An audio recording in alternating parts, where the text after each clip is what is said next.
A deaf Lakota man refused to give up his rifle. Moments later, U.S. soldiers opened fire with Hotchkiss guns into a crowd of mostly women and children. Bodies fell in the snow. Mothers clutching babies were shot in the back as they ran. This wasn't a battle. This was Wounded Knee. The U.S. Army awarded 20 medals of honor to soldiers who participated in what historians now recognize as one of the most brutal massacres in American history. Those medals have never been rescinded, despite the victims being primarily civilians who never fired a shot. What would you do if someone took everything from you? Your home, your food source, your way of life? For the Lakota Sioux, this wasn't a hypothetical question. It was their lived reality, a systematic dismantling of everything they held sacred. The story of Wounded Knee doesn't begin with the massacre itself. Its roots trace back to 1868, when the Treaty of Fort Laramie established the Great Sioux Reservation. This wasn't just some small parcel of land. We're talking about 60 million acres where the Lakota could continue their way of life with the government's promise of protection. A promise written on paper but apparently written in invisible ink that somehow disappeared whenever gold or other resources were discovered. Within just 2 decades, that promise crumbled like sand. By 1877, their territory had shrunk dramatically to 21.7 million acres. Think about that. In less than 10 years, nearly 40 million acres vanished from under their feet. But the government wasn't finished. By 1887, with the passage of the Dawes Act, their land was further reduced to a mere 12.7 million acres, just 1/5 of what they had been guaranteed. The Dawes Act wasn't just about taking land. It was a calculated attack on the very fabric of Lakota culture. It broke up their communal land ownership system and forced them into individual farming plots, completely at odds with their traditional lifestyle and spiritual connection to the land. Imagine being told that everything your ancestors practiced for generations was wrong, that you must abandon your entire way of life and conform to a foreign concept of land ownership. But taking their land wasn't enough. The government then targeted their primary food source, the buffalo. These magnificent creatures weren't just food for the Lakota, they were central to their spiritual practices, their economy, and their identity. The U.S. government actively supported and armed hunting parties that would kill upwards of 100 buffalo in a single day. These weren't hunts for sustenance. They were massacres designed to starve the Lakota into submission. The numbers tell a devastating story. From an estimated 60 million buffalo roaming the plains in the early 19th century to near extinction by 1890. This wasn't accidental. It was strategic. Without buffalo, the Lakota would be forced to depend on government rations, a dependency that gave officials enormous control over their lives. And in 1889, even those meager rations were slashed by congressional budget cuts. Imagine watching your children grow hungry while being told you must farm land that's completely unsuitable for agriculture. The Lakota, a proud people with sophisticated hunting and gathering practices, were experts at surviving in their environment. But they were being forced to farm in conditions where even experienced European farmers would have struggled. The assault wasn't just physical, it was cultural and spiritual too. Government boarding schools forcibly removed Lakota children from their families. These weren't educational institutions in any meaningful sense. They were facilities designed to erase Native identity. Children had their hair cut, were punished for speaking their language, and were forbidden from practicing any of their traditions. Kill the Indian, save the man wasn't just a saying, it was official policy. Think about what this does to a community. One generation raised without knowing their language, their stories, their spiritual practices. Parents left behind, mourning children who were alive but culturally dead. These weren't accidental consequences. They were the intended outcomes of deliberate policies.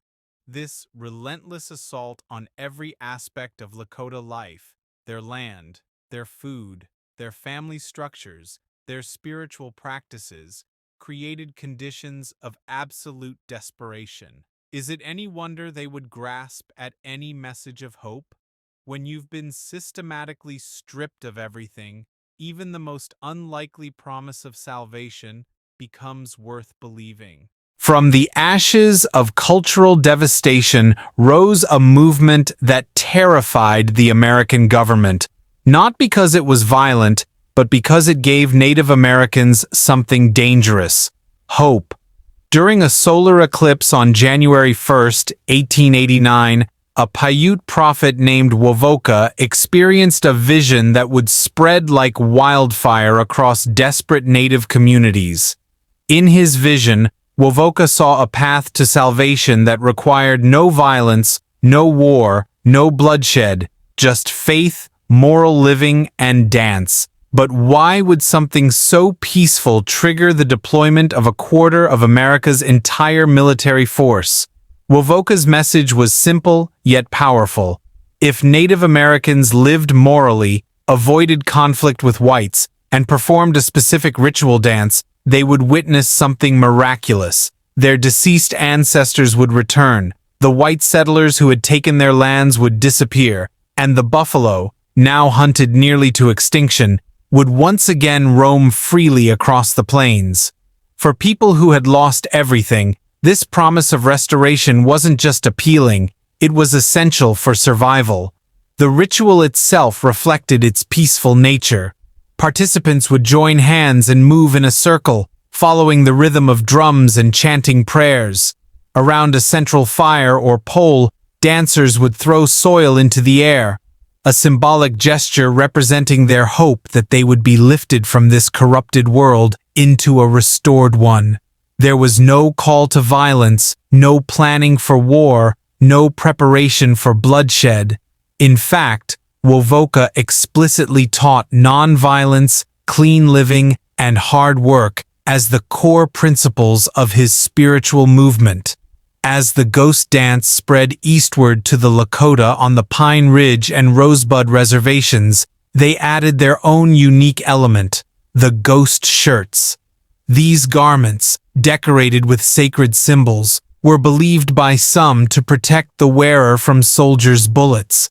This adaptation wasn't a preparation for conflict, but rather a desperate attempt at protection in a world where violence against Native Americans had become commonplace. The ghost shirts weren't armor for an army, they were spiritual shields for a vulnerable people. Valentine McGillicuddy, who had previously served as an Indian agent and knew the Lakota well, tried desperately to explain to authorities that the ghost dance posed no military threat. He insisted it was simply a religious expression, a prayer movement, not preparation for war. But his expert assessment fell on deaf ears. Government officials and local settlers were determined to see danger where none existed. Agent James McLaughlin, stationed at Standing Rock Reservation, actively fueled these misconceptions. Despite clear evidence of the dance's peaceful nature, McLaughlin characterized it as preparation for uprising. Local newspapers amplified these fears, publishing sensationalized accounts that portrayed peaceful prayer circles as war dances. These deliberate mischaracterizations served a purpose. They justified military intervention against people whose only crime was hoping for a better future. The government's response was staggering in its disproportion. In November 1890, President Benjamin Harrison ordered military forces to the Pine Ridge and Rosebud reservations that amounted to nearly a quarter of the entire U.S. Army. This massive deployment wasn't responding to an armed rebellion or violent uprising, it was sent to stop people from dancing. The message was clear. Even the hope for a better future would not be tolerated if it challenged white American dominance. Soon, the government moved beyond intimidation to outright criminalization. They banned the ghost dance entirely and began arresting its practitioners and leaders. This escalation reached its first deadly climax on December 15, 1890, when authorities attempted to arrest the influential Lakota leader Sitting Bull. The confrontation ended with Sitting Bull shot dead, a killing that sent shockwaves of fear throughout the Lakota communities. In the aftermath of Sitting Bull's death, panic spread through the reservations. Chief Spotted Elk, also known as Bigfoot, feared similar treatment and made a fateful decision. Leading his band of followers, many already suffering from pneumonia including himself, he set out toward Pine Ridge Reservation, seeking refuge with Chief Red Cloud. This wasn't a war party on the move. These were frightened people seeking safety and counsel from a respected leader. But the military, now primed to see threats everywhere, would intercept Spotted Elk's band on their journey. What started with a simple misunderstanding would soon transform into one of America's most horrific massacres. As the 7th Cavalry, the same regiment humiliated at Little Bighorn 14 years earlier, surrounded the exhausted Lakota travelers, no one could have predicted that what followed would be immortalized not as the tragedy it was, but as twisted souvenirs celebrating what the government falsely labeled a battle. On December 28, 1890, the cavalry intercepted Chief Spotted Elk's band of 350 Lakota. Many were already sick with pneumonia, including Spotted Elk himself, who was so ill he traveled in a wagon. Despite their weakened condition, the military viewed them as a potential threat requiring containment. That night, while the Lakota made camp at Wounded Knee Creek, Colonel James Forsyth made a strategic decision that revealed his true intentions. He positioned 4 Hotchkiss mountain guns on the surrounding ridges, rapid-fire artillery capable of launching 50 explosive shells per minute. This wasn't the positioning of a peacekeeping force. It was a military preparing for slaughter. The morning of December 29th began with an attempt to disarm the Lakota. Many had already voluntarily surrendered their weapons as a gesture of cooperation, showing they had no intention of fighting. But tension escalated when soldiers approached Black Coyote, a deaf Lakota man who couldn't hear or understand their commands. Having paid a considerable sum for his rifle, Black Coyote resisted giving it up. In the struggle that followed, his rifle discharged. That single shot, whether accidental or intentional, became the spark that ignited a massacre. Soldiers immediately opened fire from all directions. The Hotchkiss guns on the ridge began raining down explosive shells onto the camp. Men, women, and children ran for cover, but there was nowhere to hide in the exposed valley. The military response was disproportionate and indiscriminate. This wasn't combat, it was execution. Survivors' accounts reveal the true horror of what transpired. Mothers clutching infants were shot in the back as they fled toward the ravine seeking shelter. The soldiers didn't discriminate between warriors and the defenseless. Bodies were later discovered up to 3 miles away from the camp, a grim testament that many were actively pursued and executed as they desperately tried to escape. Children hiding in crevices were hunted down. Elders too slow to run were gunned down where they stood. The massacre continued until the snow was stained red. When the gunfire finally stopped, between 250 to 300 Lakota lay dead or dying in the snow. At least half of the victims were women and children who posed no conceivable threat. Meanwhile, 25 soldiers also lost their lives, most killed by friendly fire in the chaotic crossfire, not by Lakota resistance. This lopsided casualty count alone speaks volumes about the nature of the event. What followed only compounded the tragedy. The bodies of the Lakota victims remained where they fell, frozen in grotesque positions in the bitter Dakota winter.